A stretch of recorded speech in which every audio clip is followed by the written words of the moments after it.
Welcome to SMB Matters. I'm Rachel Sufczynski, Lead Benefits Communication Specialist for TriNet. This podcast series takes a close look at the latest news and trends on a variety of topics related to running a successful small and medium-sized business. Healthcare costs are on the rise, and you and your employees may be feeling the impact. While many cost drivers are out of your control, you're not powerless. Today, we'll talk about how you can harness the power of benefits education to drive healthcare behavior change, which may help lower healthcare costs and even improve health.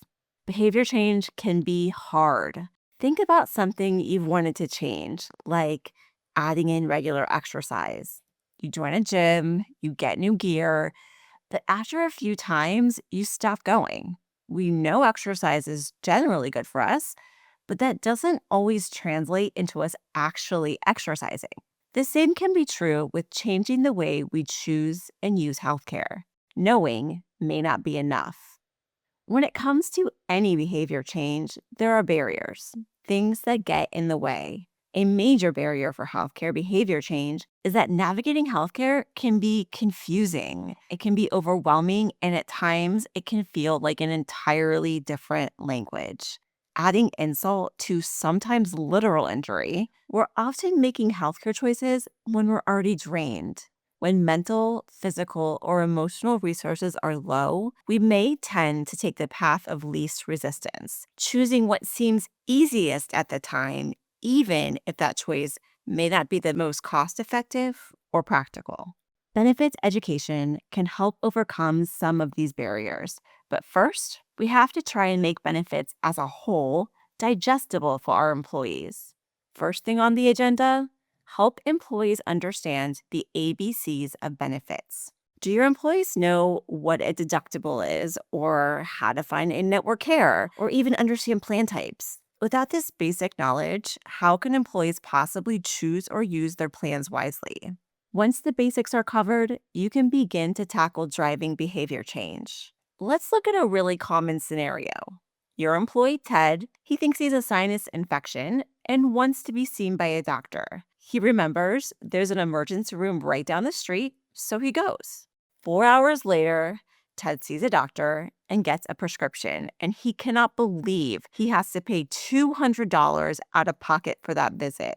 As if that weren't enough, what Ted doesn't realize is that by going to the ER for this non-emergency issue, it might also impact his company's future healthcare costs, potentially raising what Ted and his company pay per paycheck for the healthcare next year. Here's how benefits education may have helped.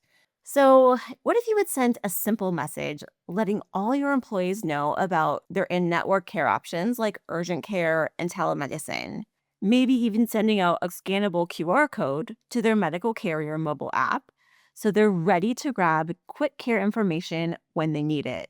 To further drive action, maybe you even offered anyone who downloaded that app a reward. Ted decides to participate and gets the app. When he wakes up that day and doesn't feel well, he remembers that he already has the app on his phone and can easily find in-network telemedicine. He's quickly connected remotely to a doctor, gets a prescription, and only has to pay $20 out of pocket, all from the comfort of his couch and his pajamas. As a bonus, long-term, these types of behavior changes may positively impact your company's benefit renewal rate, making it a win-win. A few additional tips for starting an education program.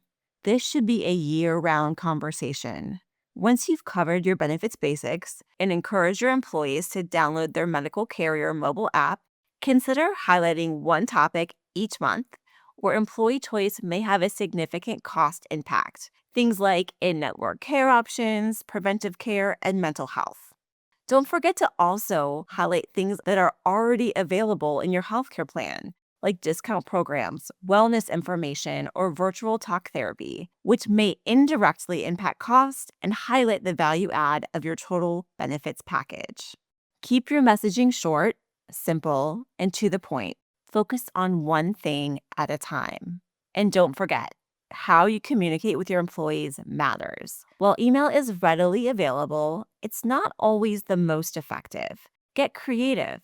Consider your company intranet or other communication tools like meetings, whether they're all hands or smaller group, break room materials, or short virtual presentations. Don't be afraid to use more than one. Brand your education program as something for your employees. Consider naming the initiative and maybe even offering incentives like rewards or recognition to help motivate and increase engagement.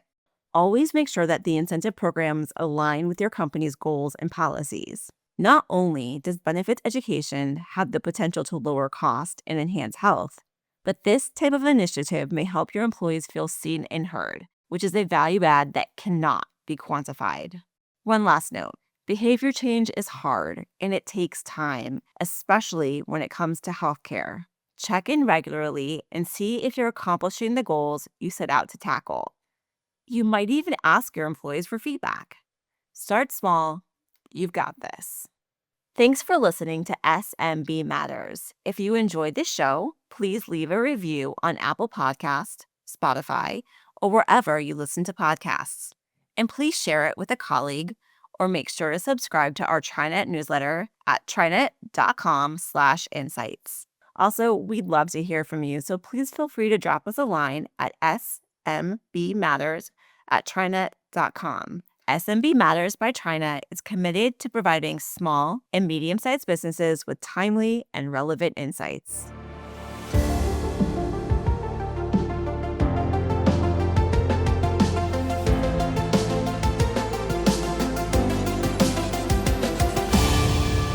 This podcast is for educational purposes only. With decades of experience supporting small and medium-sized businesses, TriNet has unique insight into HR best practices for businesses. TriNet does not provide legal, tax, or accounting advice. The materials in this podcast and the options and opinions expressed herein may not apply to your company or scenario, so you should consult with your own advisors on how best to proceed. Reproduction in part or in whole is not permitted without express written authorization from TriNet.